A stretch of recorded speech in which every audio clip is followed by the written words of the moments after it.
Welcome back to Just Campers. Today's just a little video on a follow-up on Jack, just to see how he's fared after his little engine rebuild. Well, his new barrels and pistons anyway. So he's covered around 900 miles since then. So I popped him on the ramp because I want to check a few things, check oil levels, we're going to run through compressions, just see how those pistons and barrels have settled in. We're going to take a little look in the engine bay, we're going to look for signs of oil leaks, make sure everything's in its place. Fingers crossed, everything is tickety-boo. Let's take a look. Everything looks good, it's all in its place. We've got no fuel leaks, no oil leaks. I'm just going to dip the oil and just double check the level. Dip it and see where he's at.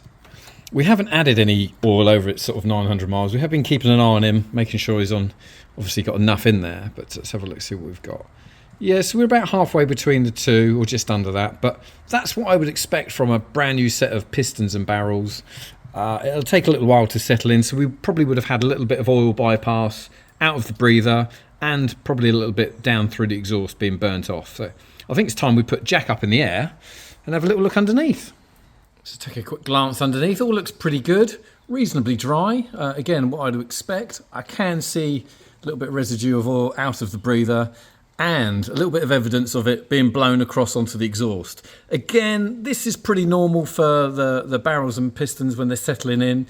You find that the engines will breathe quite heavy until they're settled, hence why the oil's on the exhaust. But I'm not concerned about that, that's all good. We will give them a little bit of a clean up, and I think it's time for an oil change.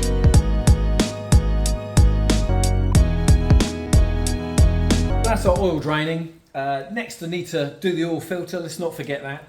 This type of oil filter, I can take the whole canister off, we can drain it and then swap it out on the bench. So let's get that bit done.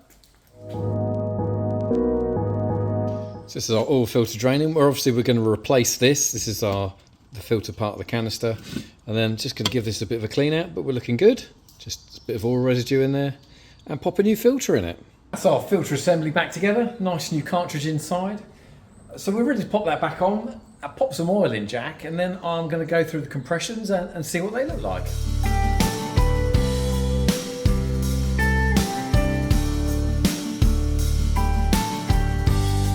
So we've got our ignition coil disconnected, our compression tester in cylinder number 1. So let's give it a spin over and see what we get on number 1, and then we'll move around and do the other 3.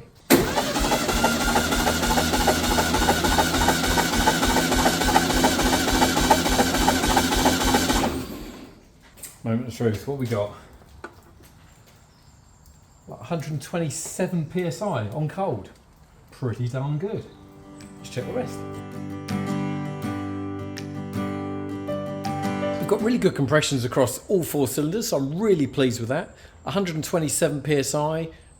The only variation is 126 psi. So 3 of the cylinders were 126 and 1 cylinder was 127. So really good, really pleased with that.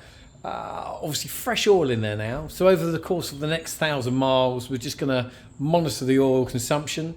Hopefully it'll be down to pretty much 0 consumption and a lot less blowing out of that breather. Now everything's settled in, so time to get the engine lid on and then get Jack back out for another spin, I think. That's Jack all done and ready for his next adventure. His next adventure actually is coming up soon. Josh is taking Jack up to the Birmingham NEC car show, which is on from the 10th to the 12th of November. Obviously, Just Campers has got a stand up there, so please pop along and say hello if you're up there and about. If you're not going, why not? It's a fantastic show. You're going to be missing out. Make sure you subscribe, please. That will keep you updated for any future videos. Hopefully, I'll catch you at the NEC. If not, I'll see you on the next video. Thanks for watching.